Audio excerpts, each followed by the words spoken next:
हर हर महादेव। महाशिव पुराण कथा अध्याय 1। नैमिसारण तीर्थ में एक बार बहुत बड़ा यज्ञ आयोजित हुआ।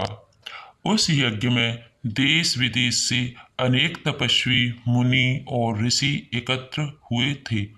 उस महान यज्ञ की अध्यक्षता कर रहे थे ऋषि सूत जी। सभी मुनि सूत जी के पास पहुँचे और विनम्र होकर उनसे बोले, हे महर्षि, कृपया हमें भगवान शिव की महिमा, उनकी लीलाएं और उनके रहस्यमय चरित्र की कथा सुनाइए। ऐसी कथा जो इस कलयुग में भी हमें पापों से मुक्त कर सके और मोक्ष का मार्ग दिखा सके।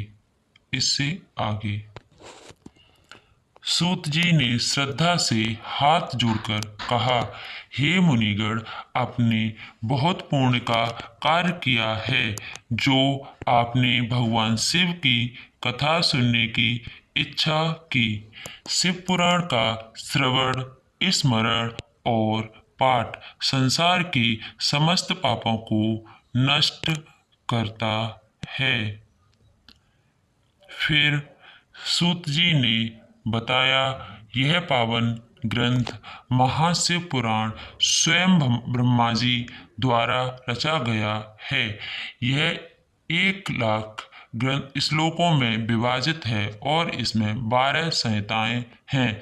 नंबर 1 विद्वेषर संहिता, नंबर 2 रुद्र संहिता, नंबर 3 शतरुद्र संहिता, नंबर 4 कोटिरुद्र संहिता, नंबर 5 उमा संहिता, नंबर 6 कैलाश संहिता, नंबर 7 वायु संहिता, नंबर 8 धर्म संहिता, नंबर 9 नाग संहिता, नंबर 10 संहिता, नंबर 11 मुक्ति संहिता, नंबर 12 ज्ञान संहिता।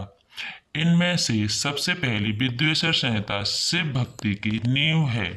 सूत जी बोले, जो व्यक्ति विधि पूर्वक इस कथा को श्रवण करता है उसके जीवन के सारे दोष, पाप, रोग और दुख समाप्त हो जाते हैं। शिव पुराण का पाठ करने से वंश की 7 पीढ़ियां मुक्त हो जाती हैं। यह कलयुग में मोक्ष का सबसे सरल और सशक्त साधन है। फिर सूत जी ने एक रहस्यमयी बात बताई, हे मुनियों, भगवान विष्णु और ब्रह्मा भी शिव की पूजा करते हैं।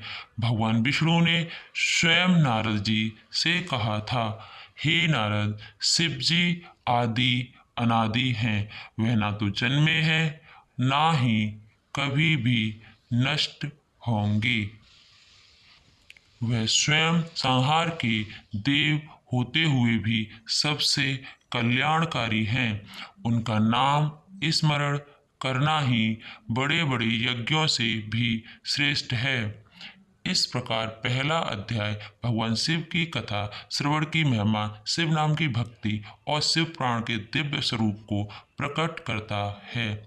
सूत जी ने अंत में कहा, जो कोई भी इस कथा को मन, वाणी और श्रद्धा से सुनता है वह जन्मों जन्मों के पापों से मुक्त होकर शिव के धाम को प्राप्त करता है। हर हर महादेव। यह संहिता शिव तत्व के ज्ञान, शिव उपासना के महत्व, पूजन विधि और शिव नाम की महिमा पर केंद्रित है। यह संहिता बताती है कि कैसे भगवान शिव सर्वश्रेष्ठ, सर्वव्यापी और परात्पर ब्रह्म हैं। यह श्रद्धालु को ज्ञान, भक्ति और मोक्ष की ओर ले जाने वाली संहिता है। शिव को विद्वेषर कहा गया है क्योंकि वे समस्त विद्याओं के ईश्वर हैं। यह संहिता भक्त को आत्मज्ञान और भक्ति के मार्ग पर ले जाती है। इसमें पूजा की विधियां, व्रतों की महिमा, मंत्रों का प्रभाव और शिव के निराकार स्वरूप की व्याख्या है। इससे आगे की कथा को हम दूसरे भाग में बताएंगे।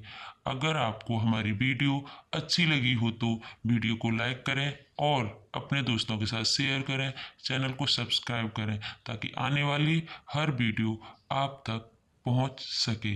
इसमें कोई भूल हुई हो तो क्षमा करें। हर हर महादेव।